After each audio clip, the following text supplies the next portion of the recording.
Assalamualaikum warahmatullahi wabarakatuh.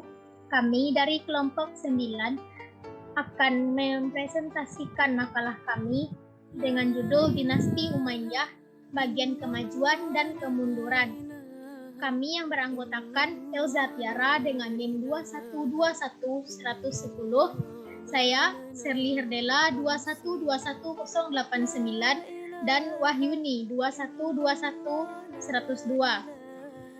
Baiklah, pada materi yang pertama saya akan menyampaikan, yaitu Khalifah Daulah Umayyah yang berprestasi. Kekuasaan Daulah Umayyah berlangsung selama kurang lebih dari 90 tahun.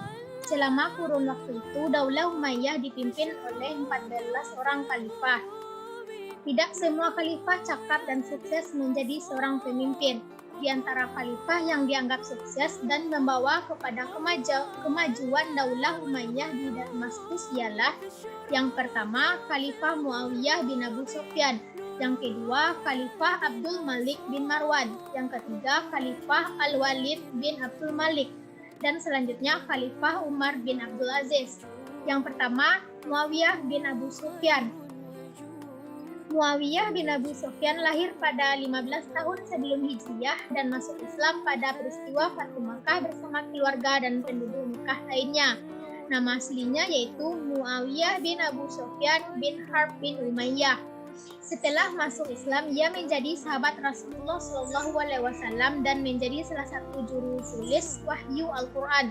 Muawiyah menjabat sebagai Khalifah Daulah Umayyah selama kurang lebih 20 tahun. Beberapa kebijakan dari Muawiyah bin Abi Sufyan yaitu yang pertama, memindahkan ibu kota kekhalifahan Daulah Umayyah dari Madinah ke Damaskus, Suriah. Yang kedua, membangun administrasi pemerintahan dan menetapkan aturan jawatan pos.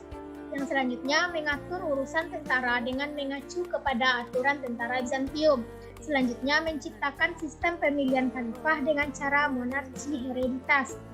Dan yang kelima, mengubah fungsi Baitul Mal. Pada masa Khulafaur Rasyidin, Baitul Mal berfungsi sebagai harta kekayaan rakyat.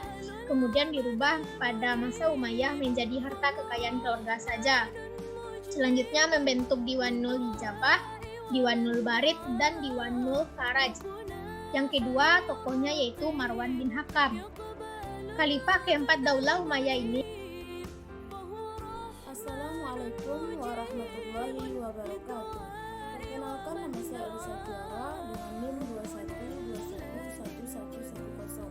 Di sini saya akan menyampaikan materi selanjutnya, yaitu tentang perkembangan dan kemajuan ilmu peradaban dan ilmu pengetahuan pada masa dinasti Umayyah. Satu, yaitu di bidang ilmu pengetahuan. Ilmu pengetahuan semakin berkembang setelah Persia dan Syria dan negara-negara lainnya masuk Islam akibat akulturasi dan perkawinan silang mereka, menyebabkan perkembangan ilmu pengetahuan kedua bidang, yaitu ilmu pengetahuan agama dan ilmu pengetahuan umum. Yang kedua yaitu di bidang ekonomi dan administrasi. Di bidang ekonomi dan administrasi ini terdiri beberapa organisasi, yaitu satu yaitu An-Nizamul Siyasi, yaitu organisasi yang mengubah kekhalifahan yaitu dari sistem syura menjadi sistem monarki. Yang kedua yaitu An-Nizamul Idari, yaitu organisasi tata negara.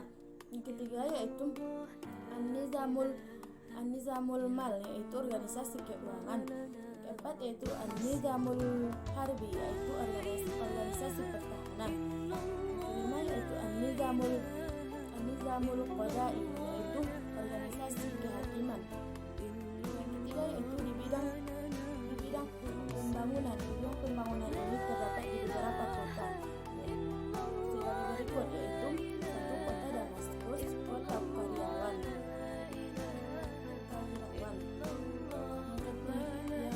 Selanjutnya itu di bidang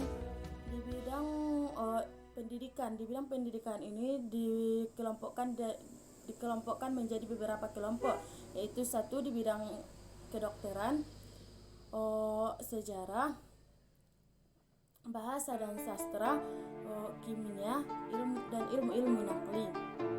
Selanjutnya itu di bidang arsitektur. Di bidang arsitektur ini contohnya yaitu pembangunan Masjid Umayyah di Damaskus, Masjid Baitul Maqdis di Yerusalem, dan contoh lainnya itu di Masjid Agung di Kufah, Masjid Batu Karang, dan Istana Al-Fajariyah di Sangaroso dan lain-lainnya.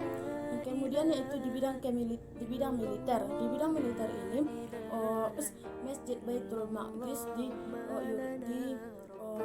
Yerusalem, dan contoh lainnya itu di Masjid Agung di Kufah, Masjid Batu Karang, dan Istana Al-Fajariyah di Sangaroso dan lain-lainnya. Kemudian yaitu di bidang militer. Di bidang militer ini Bani Umayyah mengalami perkembangan yang signifikan, yaitu mereka juga mengandalkan sistem militer Romawi, dan mereka menggunakan sistem angkatan darat yang kuat dan efisien. Sekian disampaikan materi dari saya kembalikan kepada moderator. Bismillahirrahmanirrahim. Assalamualaikum warahmatullahi wabarakatuh.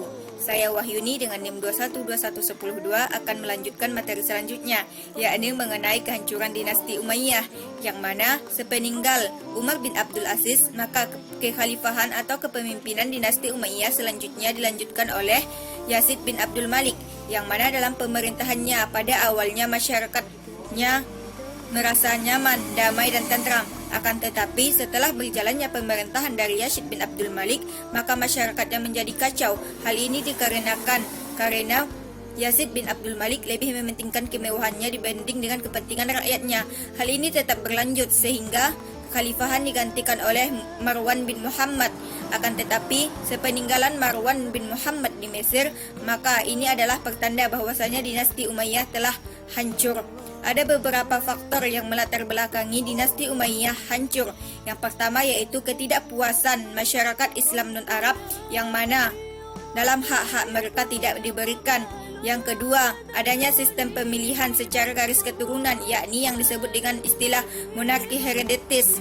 Ini adalah sesuatu hal yang baru dalam masyarakat Arab. Yang ketiga, yaitu adanya pertentangan atau konflik antara dari golongan-golongan yang mendukung dinasti Umayyah, yakni golongan Khawarij dan golongan Syiah. Kemudian yang keempat yaitu menguatnya golongan dari dinasti Abbasiyah, yakni dari golongan Bani Hashim. Sekian dari saya, mohon maaf jika ada kesalahan. Assalamualaikum warahmatullahi wabarakatuh.